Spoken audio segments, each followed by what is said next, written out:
નમસ્કાર, આપ જોઈ રહ્યા છો નેશન પ્લસ ન્યૂઝ. હું છું આપની સાથે હિતલ ભગત.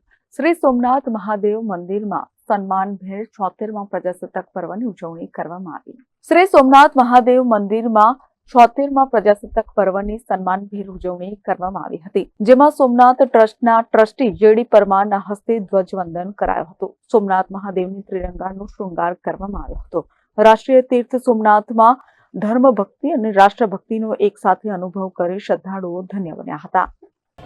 જય સોમનાથ, જય સોમનાથ, જય સોમનાથ, જય સોમનાથ. ભારત માતા કી જય. વંદે માતરમ.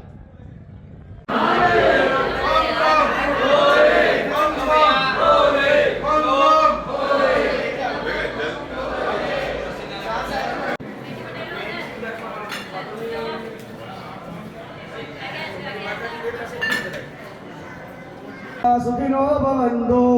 सोमनाथ महादेव की जय. भारत माता की जय. સાચી સ્વતંત્રતા જેને કહેવાય એ આપણને 26મી જાન્યુઆરીએ મળી છે.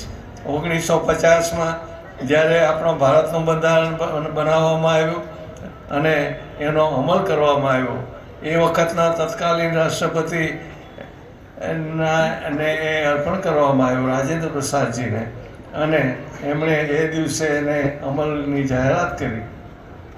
એ દિવસથી આપણે પ્રજાસત્તાક ભારતમાં જીવી રહ્યા છીએ.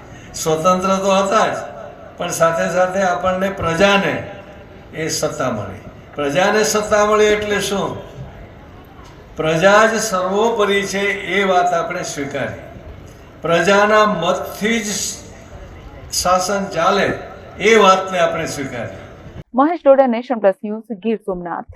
સમાચારોના સતત અપડેટ મેળવવા માટે અમારી નેશન પ્લસ ન્યૂઝની યુટ્યુબ ચેનલને સબસ્ક્રાઇબ કરો, બેલ આઇકન દબાવો અને જોડાયેલા રહો ફેસબુક, ઇન્સ્ટાગ્રામ અને ટ્વિટર પર.